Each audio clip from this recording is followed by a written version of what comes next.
മുഖ്യമന്ത്രിയുടെ ഓഫീസ് നിരന്തരമായി SITയുടെ അന്വേഷണം തടസ്സപ്പെടുത്താൻ വേണ്ടി ശ്രമിക്കുന്നുണ്ട്. ആ അന്വേഷണ സംഘത്തിൻ്റെ മീതെ അനാവശ്യമായ സമ്മർദ്ദം ചെലുത്തിക്കൊണ്ടിരിക്കുകയാണ്. ഇപ്പോഴും അവസാനം 2 പോലീസ് ഉദ്യോഗസ്ഥന്മാരെ SITയിലേക്ക് പ്രവേശിപ്പിക്കാൻ അവർക്ക് 2 പേർക്കും പരസ്യമായ CPM ബന്ധമുള്ള ആളുകളാണ്. CPM ബന്ധമുള്ള ചില പോലീസ് ഉദ്യോഗസ്ഥരുടെ സഹായത്തോടു കൂടി SITയിൽ കടന്നു കയറി SITയുടെ അന്വേഷണത്തിൻ്റെ രഹസ്യങ്ങൾ CPMന് ചോർത്തി കൊടുക്കാൻ വേണ്ടിയിട്ടുള്ള ശ്രമമാണ് നടക്കുന്നത്. അപ്പോൾ തീർച്ചയായിട്ടും ഞങ്ങൾ പ്രതിപക്ഷം എന്നുള്ള നിലയിൽ എല്ലാ പ്രവർത്തനങ്ങളെയും ശബരിമലയിൽ കോടതിയുടെ നിരീക്ഷണത്തിലാണ് അന്വേഷണം നടക്കുന്നത്.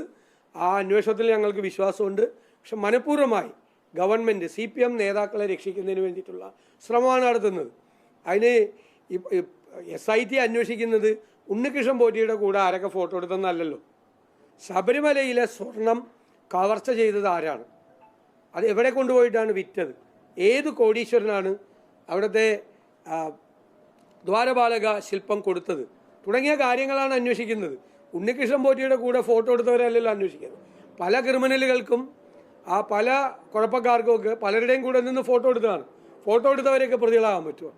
നാളെ ഏത് കേസിൽ ആര് പ്രതിയായാലും അവരുടെ കൂടെ ഫോട്ടോ എടുത്തവരൊക്കെ പ്രതികളാവോ? അതൊക്കെ CPM നേതാക്കൾ പെട്ടു. 3 CPM നേതാക്കൾ ജയിലിലാണ്. അടുത്ത CPM നേതാക്കന്മാർ, അതിനേക്കാൾ വലിയ നേതാക്കന്മാർ ജയിലിലേക്കുള്ള ക്യൂവിലാണ്. അതിന് ബാക്കിയുള്ളവരെ കൂടി ബന്ധപ്പെടുത്താൻ വേണ്ടിയിട്ട് നടത്തുന്ന വൃഥാശ്രമമാണ് മുഖ്യമന്ത്രി നടത്തുന്നത്. ഞങ്ങൾക്ക് മുഖ്യമന്ത്രിയോടുള്ള ചോദ്യം, അവരുടെ പാർട്ടിയോടുള്ള ചോദ്യം, അയ്യപ്പൻ്റെ സ്വർണം കവർന്നതിന് ജയിലിൽ കിടക്കുന്ന ആളുകൾക്കെതിരെ നിങ്ങൾ എന്തുകൊണ്ട് നടപടി സ്വീകരിക്കുന്നില്ല? അതാണ് ചോദ്യം. നടപടി സ്വീകരിക്കാത്തത് അവർ കൂടുതൽ ആളുകളുടെ പേരുകൾ വെളിപ്പെടുത്തും എന്നുള്ള ഭയം കൊണ്ടാണ്. അതുപോലെ തെരഞ്ഞെടുപ്പുമായി ബന്ധപ്പെട്ട് തെരഞ്ഞെടുപ്പ് അട്ടിമറിക്കാൻ വേണ്ടി ശ്രമിക്കുകയാണ്. നിങ്ങളിപ്പോൾ വടക്കാഞ്ചേരിയിലെ കേസ് പുറത്തു വന്നു. ഒരാളെ UDFിലെ ഒരു അംഗത്തെ സ്വാധീനിക്കാൻ 50 ലക്ഷം രൂപയാണ് ആളെ പുറത്ത് കളഞ്ഞു. ആൾ അപ്പുറത്ത് വോട്ട് ചെയ്ത് 50 ലക്ഷം രൂപ കൊടുത്തിട്ട്. ഇത് തന്നെയാണ് മറ്റത്തൂരിൽ നടന്നത്. ജനാധിപത്യത്തെക്കുറിച്ച് വാദോരാതെ പ്രസംഗിക്കുക, എന്നിട്ട് പണം കൊടുത്തിട്ട് ആളുകളെ സ്വാധീനിക്കാൻ BJP രീതിയിൽ പരിശ്രമിക്കുക. CPM എത്രമാത്രം അധപ്പതിച്ചിരിക്കുന്നു എന്നതിൻ്റെ ഉദാഹരണമാണ് അവിടെയും മറ്റത്തൂരിലും കണ്ടത്. മറ്റത്തൂരിലും വടക്കാഞ്ചേരിയിൽ കണ്ട അതേ കാര്യമാണ് നടന്നത്. എന്നിട്ട് തെറ്റായ പ്രചരണം കൊടുത്തു.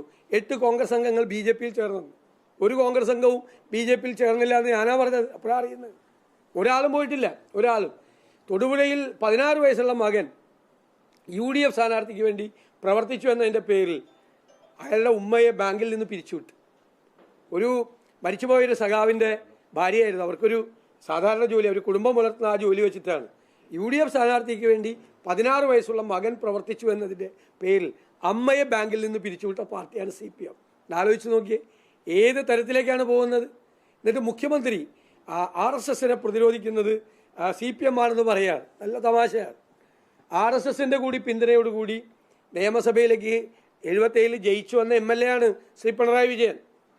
ആരോരും അറിയാതെ ഔദ്യോഗിക കാറ് മാറ്റി മസ്കറ്റ് ഹോട്ടലിൽ പോയി RSS നേതാക്കളുമായി ചർച്ച നടത്തിയ നേതാവാണ് പിണറായി വിജയൻ.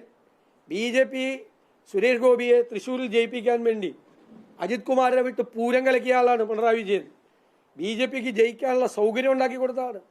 CPI നേതൃത്വം പോലും അത് പറഞ്ഞല്ലോ. അവരെ തോൽപ്പിക്കാൻ ശ്രമിച്ചു, വേറെ ഗൂഢാലോചന ഉണ്ടായി എന്ന് അമിത്ഷാ പറഞ്ഞപ്പോൾ PM ശ്രീയിൽ ഒപ്പിട്ട് കൊടുത്ത ആളാണ് പിണറായി വിജയൻ.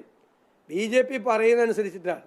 BJP പറയുന്നതനുസരിച്ച് മാത്രം, RSSും പറയുന്നതനുസരിച്ച് മാത്രം പ്രവർത്തിക്കുന്ന ഒരാളാണ് ഇപ്പോൾ. എന്നിട്ടിപ്പോൾ ചില ആളുകളെ കൊണ്ട്, ചില വ്യക്തികളെ മുന്നിൽ നിർത്തി അവരെ കൊണ്ട് വർഗീയത ഉണ്ടാക്കാൻ ശ്രമിക്കുകയാണ്. അതിപ്പോൾ LDF കലാപമായി. ഇപ്പോൾ CPI പറഞ്ഞു. CPI നേതാവിനെ ചതിയൻ ചന്തു എന്നാണ് അദ്ദേഹം പറഞ്ഞത്. CPI നേതാവിനെ, ഘടകകക്ഷിയുടെ ഏറ്റവും വലിയ നേതാവിനെ വരെ ചീത്ത വിളിപ്പിക്കുകയാണ്. വേറെ ആളുകളെ കൊണ്ടുവന്ന് ചീത്ത വിളിപ്പിക്കുകയാണ്. എന്നിട്ടിപ്പോൾ അവർ മുസ്ലിമിനെയും മുസ്ലിം ലീഗിനെയും പറയാണ്. എന്താണ് മുസ്ലിം ലീഗും അവർ തമ്മിലുള്ള പ്രശ്നം? ഉമ്മൻചാണ്ടി മുഖ്യമന്ത്രി ആയിരുന്നപ്പോൾ ഉമ്മൻചാണ്ടിയും ലീഗ് ഭരിച്ചിരുന്ന വിദ്യാഭ്യാസ വകുപ്പും നിരവധി സ്ഥാപനങ്ങൾ SNDPക്ക് SNTSന് അനുവദിച്ചു കൊടുത്തിട്ടുണ്ട്. അതിനെ പ്രകീർത്തിച്ചുകൊണ്ട് അദ്ദേഹം നടത്തിയ പ്രസംഗത്തിൻ്റെ റെക്കോർഡ് നിങ്ങളുടെയൊക്കെ ലൈബ്രറിയിലുണ്ട്. എന്നിട്ടൊരു മാധ്യമപ്രവർത്തകൻ അദ്ദേഹത്തോട് എന്താണ് ഇന്നലെ ആ മാധ്യമപ്രവർത്തകൻ ചോദിച്ച തെറ്റെന്താണ്? വല്ല തെറ്റും ചോദിച്ചോ? അദ്ദേഹത്തോട് ചോദിച്ചു, നിങ്ങൾക്ക് ഈ പറയുന്ന വിദ്യാഭ്യാസ സ്ഥാപനം കിട്ടിയില്ല എന്ന് പറയുന്ന 3 ജില്ലകളിൽ നിങ്ങൾക്ക് സ്ഥലമുണ്ടോ എന്ന് ചോദിച്ചു. സ്ഥലമുണ്ടെന്ന് പറഞ്ഞു. എന്നിട്ട് വിദ്യാഭ്യാസ സ്ഥാപനം കിട്ടിയില്ലെന്ന് ചോദിച്ചു. കിട്ടിയില്ല എന്ന് പറഞ്ഞു. 10 കൊല്ലമായിട്ട് പിണറായി വിജയനല്ലേ ഭരിക്കുന്നത്, അപ്പോൾ തരാത്തത് അദ്ദേഹമല്ലേ എന്നാണ് ചോദിച്ചത്. ആ ഗവൺമെൻറ് അല്ലേ. ഇനി ആ ഗവൺമെൻറ് വരണം എന്ന് പറയുന്ന ആൾ ഇനി ആ ഗവൺമെൻറ് വന്നാൽ കിട്ടുമോ? അതല്ലേ ചോദിച്ചത്. അത് ഞങ്ങളോടൊക്കെ നിങ്ങൾ എന്തെല്ലാം ചോദ്യങ്ങളാണ് ചോദിക്കുന്നത്. അതിനയാൾ വർഗീയവാദിയാണ് എന്ന് അയാൾക്കെതിരെ ആക്ഷേപിക്കുകയാണ് ഒരു മാധ്യമപ്രവർത്തകൻ ചോദിച്ചതിനെതിരായിട്ട്. ഇതെല്ലാത്തിനും കൊട പിടിച്ചു കൊടുക്കുന്നത് മുഖ്യമന്ത്രി പിണറായി വിജയനാണ്. അദ്ദേഹത്തിന് പറയാൻ പറ്റാത്ത കാര്യം കൂടി ബാക്കിയുള്ളവരെ കൊണ്ട് പറയിപ്പിക്കുകയാണ്. തുടരട്ടെ, അത് തുടരുന്നതാണ് നല്ലത്, നിർത്തണ്ട.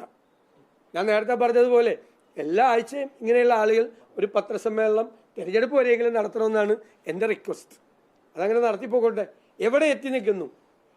ടീം UDF ആയി ഇപ്പുറത്ത് നിൽക്കുമ്പോൾ ശിഥിലമായ LDF ആണ് മറുവശത്ത്.